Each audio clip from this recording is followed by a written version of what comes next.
জাহাজ ডুবে গেল। পুরা জাহাজে হাজার হাজার যাত্রী সবাই মরে গেল।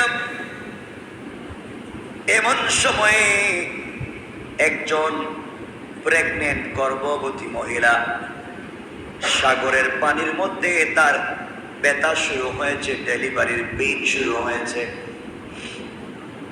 এই মহিলা ডেলিভারির পেইন শুরু হওয়ার পরে বেঁচে থাকবার মতো কোনো জিনিস নেই সাগরে। হঠাৎ করে তার চোখের সামনে দেখে এক টুকরা কাঠ ভেসে যায়। আমি 1 মিনিটে বোঝাবার জন্য বলতে চাই, রব কি করতে পারেন, কতটুকু ক্ষমতা রাখেন। কাঠ ভেসে যাচ্ছে, কাঠ ধরে মহিলা ওখানে উঠলো, অথবা তার ডেলিভারি হলো, বাচ্চাকে ওখানে বসাইয়া দিল। আল্লাহ পাক আজরাইলকে বলছেন, আজরাইল যাও। আজরাইল বলছেন, পৃথিবীতে আমার বহুত কষ্ট হয়েছে কিছু কাজ করতে, আমার দরদ লেগেছে কিছু কাজ করতে। এর একটা হলো, ওই দিন আল্লাহ বললেন যাও, ডেলিভারির পরে বাচ্চার শরীরে এখনো নাপাকি লেগে আছে, কান্না করতেছে। আল্লাহ বলছেন, আজরাইল এই মুহূর্তে তুমি এই মহিলার জান কবজ করো। আমার বড় ব্যথা লাগলো। আল্লাহর কাছে বলেছি, আল্লাহ এটা কেমন দয়া, কেমন মায়া, কেমন জিনিস। আল্লাহ বললেন, আমার আইন, আমার সিদ্ধ, আমার কথা, আমার ফয়সালা, আমার ইনসাফ আমি বুঝি। তোমাকে বলেছি জান কবজ করো। জান কবজ করে ফেললেন। এই বাচ্চাটাকে কাঠের উপরে পাছাইয়া রাখলেন। বাঁচানোর ব্যাখ্যা অনেক লম্বা, 3-4টা।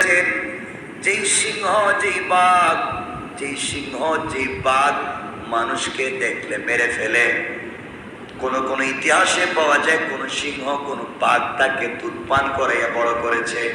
আর সহিহ রিওয়ায়াতে পাওয়া যায় জিবরাইল একটা আঙ্গুল থেকে দুধ আর একটা আঙ্গুল থেকে মধু পান করে এটাকে বড় করেছেন। এটা বড় হলো। এক পর্যায়ে একদিন আজরাইলকে আল্লাহ বলেন, আজরাইল যাও, দুনিয়ার জমিনে আমার নামে আরেকজন জান্নাত বানাইছে, তার নাম সাদ্দাদ। জান্নাত বানাইছে, সে জান্নাতে প্রবেশ করতে চায়।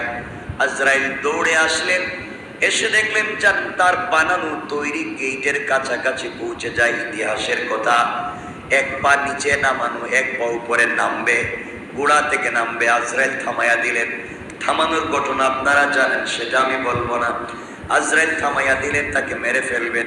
তাকাইয়া দেখেন সময় এখনো বাকি আছে, 2-4 মিনিট বাকি আছে।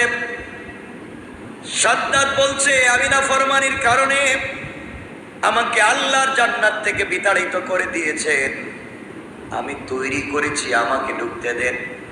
আজরাইল বলেন, এই দিন আমার একটু কষ্ট লাগলো। আরে আল্লাহ তাকে জান্নাত থেকে বের করে দিয়েছেন, কিন্তু নিজের তৈরি একটা বাড়ি বানালো, কষ্ট করে ঢুকতে পারলো না। আল্লাহ বুঝাতে চাইলেন আজরাইলকে, পরে বলেন, আজরাইল তোমার 2 দিন যে ব্যক্তিকে নিয়ে কষ্ট হয়েছে সে একই ব্যক্তি। পানিতে যাকে বাঁচালেন সেও সাদ্দাত, আর এখন যাকে মারবার জন্য পাঠালাম সেও সাদ্দাত।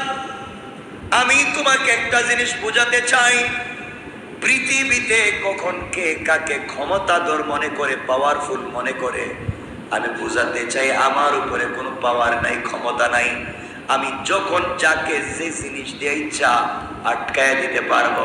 দেখবেন শক্তিশালী মানুষ, 6 ফুট লম্বা মানুষ, বডিটা অনেক শক্ত, 100 কেজি ওজনের মানুষ, তাকে পাকা করা যায় না। তার চেহারার দিকে তাকালে রক্তবর্ণ আছে না নাই? দেখবেন জমিনের মধ্যে উচট খেয়ে পড়ছে, তো আর দাঁড়াতে পারে না, আছে না নাই? রব বলে দিয়েছেন, তোমার কোনো ক্ষমতা নাই, এই পৃথিবীতে তোমার কোনো ক্ষমতা নাই বান্দা। এই জন্য আল্লাহ রব্বুল ইজ্জত ওয়াল জালাল বললেন, ইন্নাল্লাহা কাওয়িয়্যুন আসীস। আল্লাহ বললেন তিনি শক্তিধর, পরাক্রমশালী। এই জন্য আমার বন্ধুগণ, আল্লাহ রব্বুল ইজ্জত ওয়াল জালাল যখন পয়গম্বর আরবীর কাছে এই আয়াত নাযিল করে দিলেন, আল ইয়াওমা আকমালতু লাকুম দীনাকুম, এই আয়াত নাযিল হয়ে গেল। সকল সাহাবায়ে কেরামকে আমার নবী মসজিদে নিয়ে গেলেন, মিম্বরে বসলেন, আর কথা বলতে লাগলেন।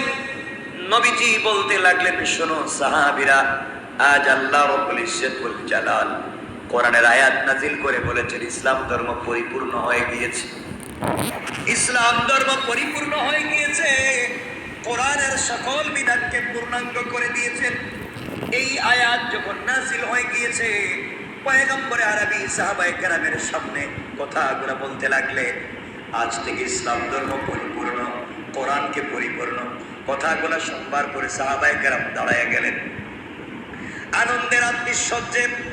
এক একজন সাহাবী আর একজনকে জড়াইয়া ধরলেন আর আনন্দে বলতে লাগলেন, ও সাহাবীরা, ও আমার ভাইরা, আমাদের জীবদ্দশায় আল্লাহ পাক কোরআনকে পূর্ণাঙ্গ করে দিয়েছেন। আমাদের জীবদ্দশায় আল্লাহ তাআলা ইসলাম ধর্মকে পরিপূর্ণ করে দিয়েছেন। আমাদের সামনে নবীজি হাজির, নবীজির উপস্থিতিতে আল্লাহ রাব্বুল ইজ্জত ওয়াল জালাল ইসলাম ধর্মকে পরিপূর্ণ করে দিয়েছেন, কোরআনকে পরিপূর্ণ করে দিয়েছেন। এর চাইতে বড় পাওয়ার আর কিছু নাই। আল্লাহ আরো আগে